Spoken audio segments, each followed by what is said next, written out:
Hi, Radioheads. You know I'm L Man, and I'm here with Charles Santino, a New York-based writer, packager, editor with 35 plus years experience. His past work includes Conan the Barbarian, Savage Tales, Law of the Desert Born, Anthem, and created his own title, Rammur, a master thief in a future police state. So, hello. Thanks for being on the show. Glad to meet you and glad to be here.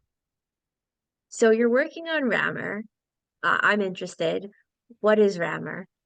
Well, Rammur is a prototypical tough guy. He's a, master thief in a future police state. He's pretty simple. He's got two goals in life, money and women.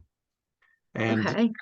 in that order, because he knows that the money will bring the women, and the reverse is often not true.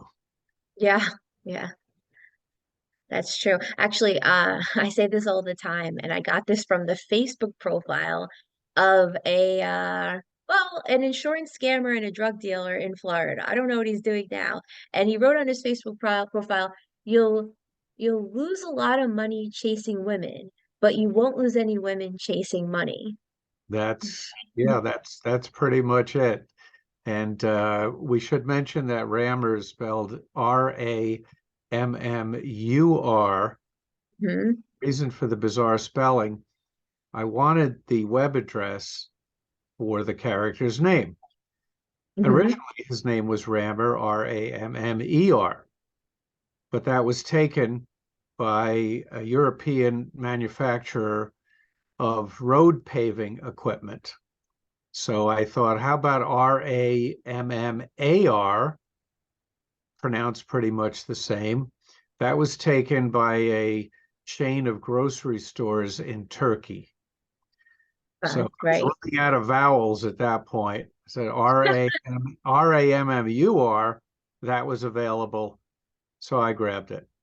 What And about Rammor? I didn't get that far. I Okay. I grabbed the UR because it was available.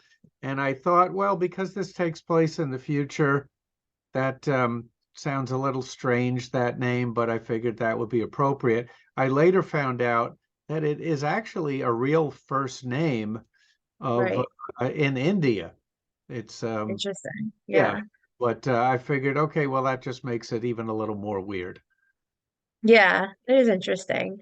Who knows? Maybe it'll all come together and you'll see a bigger meaning, even bigger in the next coming days or months or years. So he's a master thief in a future police state. And I read a tagline, in the future, you will be a criminal. So could you explain what a future police state looks like?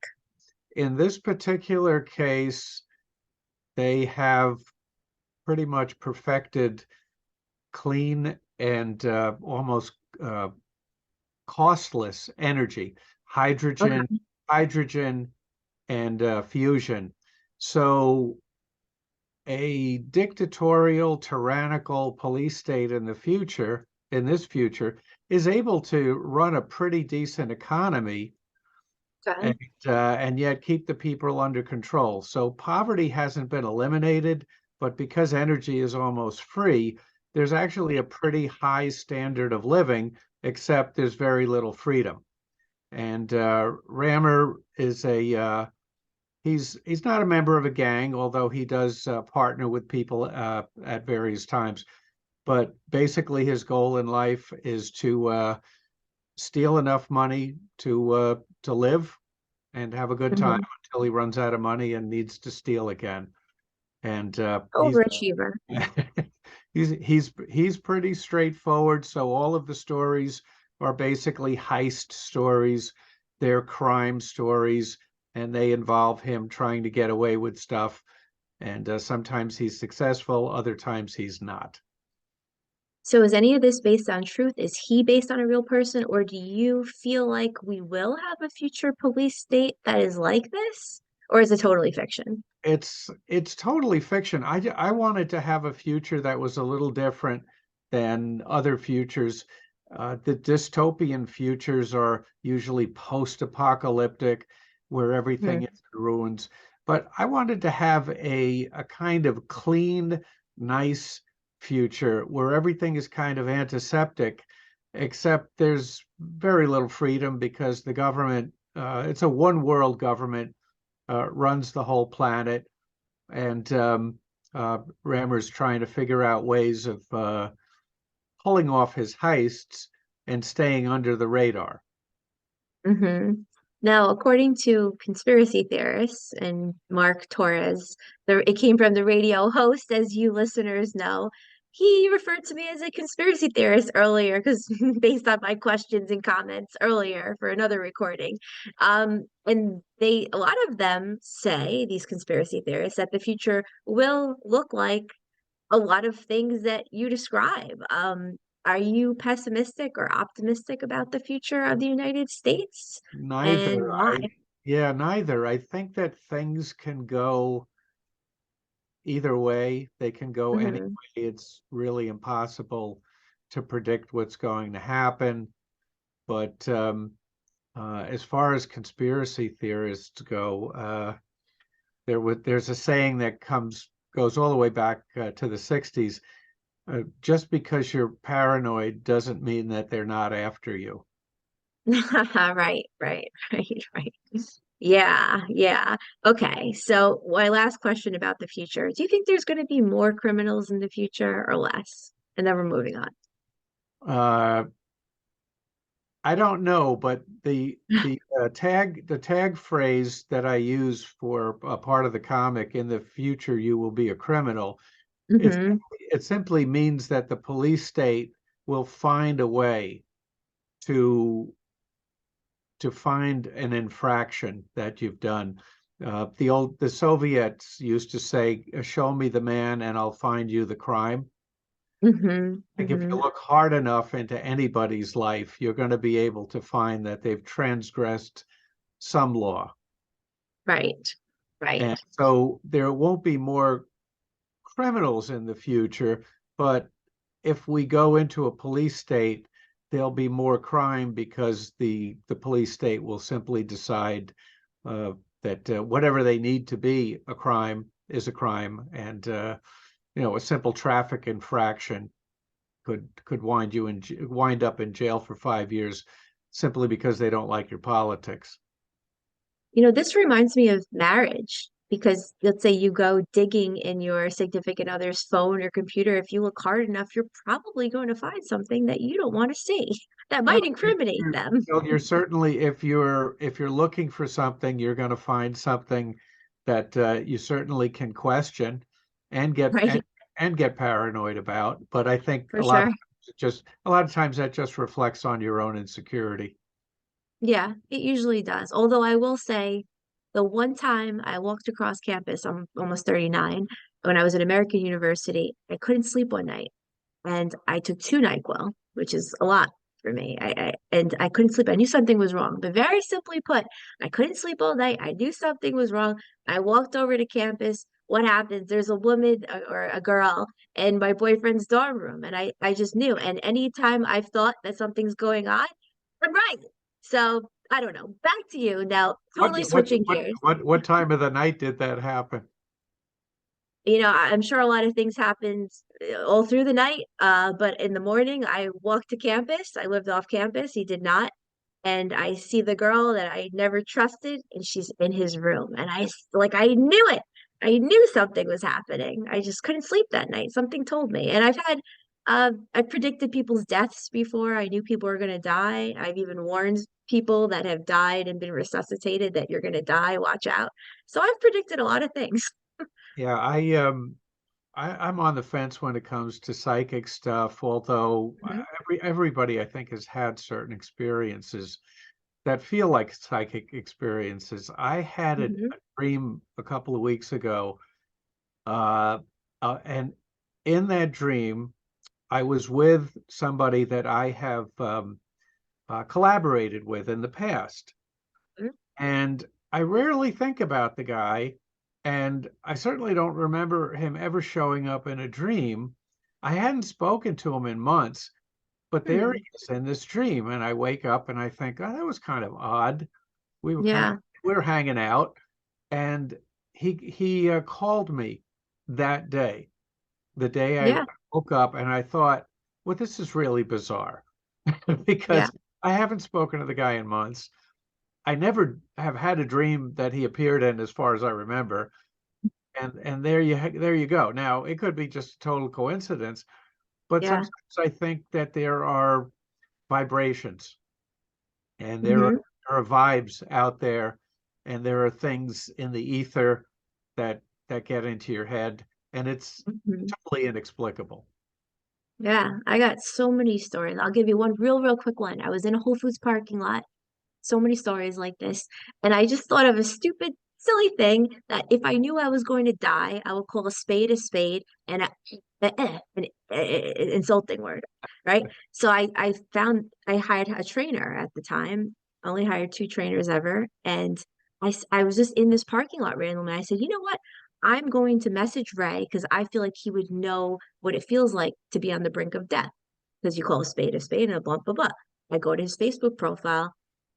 He died. Of course, he knew what death would feel like. That's how I found out he died. He probably died the day before. And I'm going to message him about knowing what death feels like. What? Anyway, we're going to go back to you. We're switching gears on that one.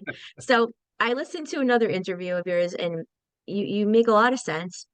And you said that you work with people overseas and you have to watch how you communicate. Because so could you tell us what you do with people overseas or artists overseas, and what any tips on communicating with them when we're Sure. using them for logos or inking or coloring, whatever it is? Yeah, I think on Rammur, about half the artists are overseas, and it's a little tricky. Most of them are pretty fluent in English. Hmm. I don't know how Hmm. well they speak it, but they write it fairly well.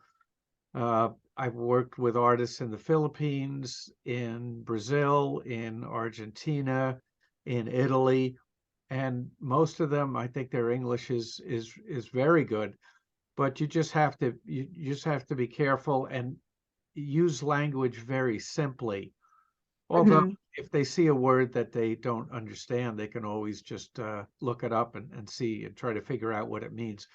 But you do have to be careful. You don't want to have a breakdown in communication, and that can cause problems. But for the most part, I haven't had really any trouble communicating with people all over the world. And because of the exchange rate in a lot of these countries, yeah, you can pay them what for an American paying out is not a whole lot of money, and to them, it's a fortune, especially in the Philippines. I think the exchange Right. rate there is, if you're paying somebody uh, an average page rate and they can do a page a day, they're probably making more money than their doctor.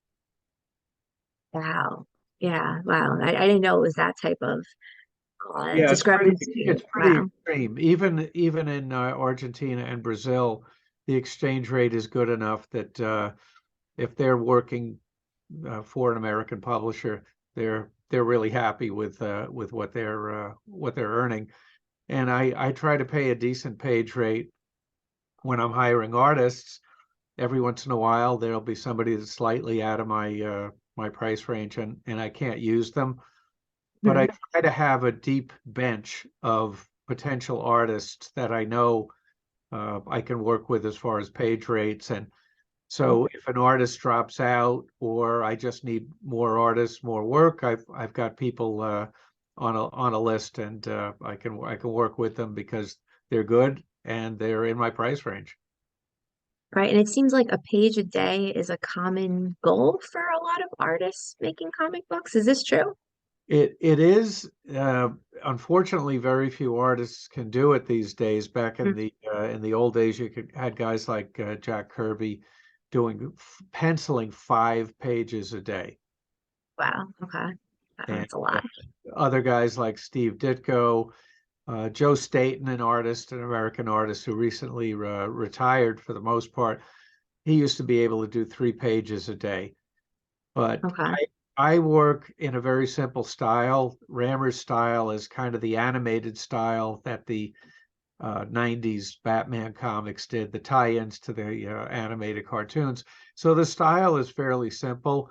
And the artists I work with working in that style really haven't had too much trouble keeping up with my scheduling. So you said that, well, I say that one of the smartest things you can do is play dumb. Now, you said that when you ask questions, sometimes you will act like you know less than you do so you can get a more complete answer. Could you tell us what you think about this whole playing dumb thing? Yeah, it's I do it kind of even without thinking. I'm not that slick when it comes to the technology of comic book art electronically, because it's all electronics now. It's all done digitally. And I will ask questions that I sort of know the answer to so that I can get more information. I'd rather seem like I know less than I really do so that an artist or anybody I'm working with doesn't skimp on explanations. I'd rather have more explanation than less. I Mm-hmm. just recently found out, for instance, this is going to sound pretty stupid, but a TIFF, an image that's in the TIFF format, is multi-layered that an Mm-hmm. artist can crack open and work on. And Right. so when I was done with an artist, I was asking them for their complete files, not just the TIFF, but Right. their Photoshop files. And they kind of questioned it, but they said, "Yeah, okay, sure, I did them. They're here." And then I found out later on that, well, wait a minute, the TIFF file is all that another artist is going to need to crack that Right. open and put a layer of lettering in there, for instance. Mm-hmm. So that's something where I was actually dumb. I did not know that until recently that those files work that way. Neither did I. Yeah. Neither did I. So another thing you said, well, you didn't say this. Wow, I'm really on a roll today. If you don't ask, the answer is always no. I live by that. I always tell people to say, "Oh, I'm afraid to ask." I said, just ask, because if you don't ask, the answer is no. And you were asked how you got to work with certain people because you've worked with Marvel, you've worked with a lot of people that others would really kill to work with. And you said that you just simply asked or you approach them. So what gave you the confidence to ask for what you want and any tips on asking for what you want? Well, I think the first time that it worked, it Hmm. gave me a lot of confidence. Now, way back when, I worked in New York City for a small publisher that had been around for a long time, Dodd, Mead and Company. Okay. And I was an editorial assistant or an assistant editor, whatever. And I read an interview with a novelist, a horror novelist, Michael McDowell, who was very popular in the early 80s, late 70s. And he wrote the screenplay for Beetlejuice and the TV show Tales from the Dark Side. But before Mhm. he did that, he was a best-selling novelist. And he talked about how he liked to collaborate with people. And I had an idea for a novel, a horror novel, psychological horror. And I called him up and I said that we, the publisher, we had an outline and I wanted you to read it and tell me what you think and see if you'd like to collaborate on it. I can't tell you who wrote it. If you don't Right. if you don't like it, it doesn't matter. If you do, then I'll tell you. So he came into the office and I put him in a room and I gave him the outline, which didn't have my name on it. He read the outline. He came out of the room a few minutes later and he said, I really like this. I want to do it. And Hmm. I said, well, I got some bad news. Um, we don't have a publisher, and I wrote it. Right. And he Right. said, I don't care. I want to do this. I said, That's okay. awesome. So he wrote a novel based on my outline. We found a publisher and it got published. And I thought, Mm. okay, well, I'm not going to be afraid to reach out to anybody about anything if, Right. if I could get that done.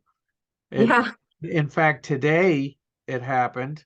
Oh, I reached out to somebody about a project I'd really like to do. I can't give any details on this yet, but the sure. person said, and now this person, it might be the world's leading expert on this particular subject that I wanted to do a graphic novel about.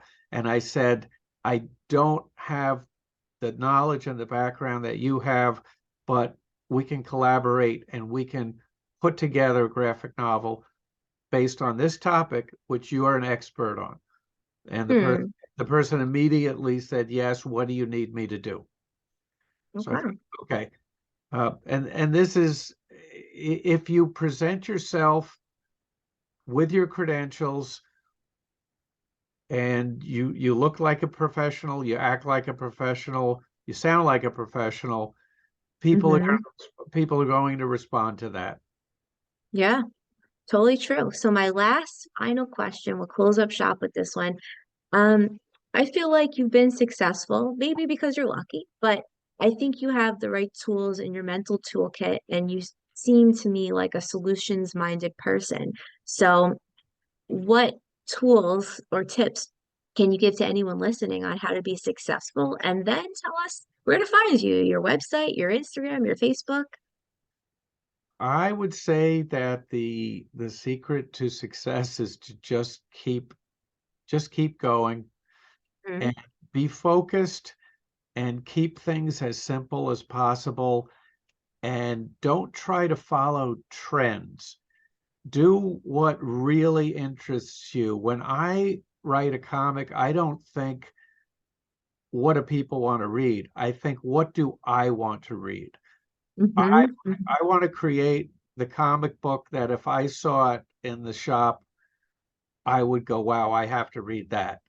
So I'm Yeah. writing not for anybody in particular, I'm writing for myself. And if you're looking for Rammur, Rammur, you can find me, Charles Santino, on Facebook. Rammur is on Amazon, the first issue. Second issue will be out shortly. I'm on Instagram as Charles Santino. I'm on Twitter as well. But Amazon is the place to find the first issue of Rammur. Well, I hope you enjoyed listening to this very accomplished individual. I definitely learned a few things from him, so thanks so much for that. And now back to you in the studio, Mark.